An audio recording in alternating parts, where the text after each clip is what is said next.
Saudi Arabia, దుబాయ్‌ల మధ్యన ఘర్షణ వాతావరణం ముదిరి పాకానబడుతోంది. ఏదైతే ఎస్పెషల్లీ సిరియాకి సంబంధించి, యెమెన్‌కి సంబంధించి. ఇప్పుడు అది మరింత ముదురుతోంది. ఎందుకయ్యా అంటే, మొన్ననే మనం చెప్పుకున్నాం. యెమెన్ ప్రభుత్వంతో మాట్లాడి ఆహ్, యెమెన్ ప్రభుత్వాన్ని ఉటంకిస్తూ ఇప్పుడు దాన్ని కన్ఫర్మ్ చేసింది సౌదీ అరేబియా న్యూస్ ఛానెల్. ఏంటంటే, దుబాయ్ అక్కడ ఒక రన్‌వే కడుతోంది. ఆ రన్‌వే ఇజ్రాయెల్ ఎయిర్ క్రాఫ్ట్స్ కోసం, అంటే ఇజ్రాయెల్ యుద్ధ విమానాల కోసం అని చెప్పేసి. మయాన్ ఐలాండ్‌లో ఇది కడుతోంది.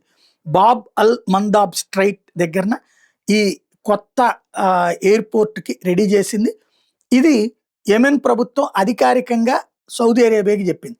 దాంతో దుబాయ్‌కిను, సౌదీ అరేబియాకి మధ్య మరింత ఘర్షణ వాతావరణం. ఎందుకంటే ఇప్పుడు దుబాయ్ ఇజ్రాయెల్ వాళ్ళని తీసుకొచ్చి దాడి చేద్దాం అనుకుంటుంది సౌదీ అరేబియా అండతో ఉన్నటువంటి హౌతీ తీవ్రవాదులతో. కాబట్టి ఇప్పుడు అది కాస్త పెద్ద ఇష్యూ అవుతుంది. రాబోయేటటువంటి రోజుల్లో మరింతగా వీళ్ళిద్దరి మధ్యన విభేదాలు పెరిగి పాకాన పడేటటువంటి పరిస్థితి కనబడుతుంది.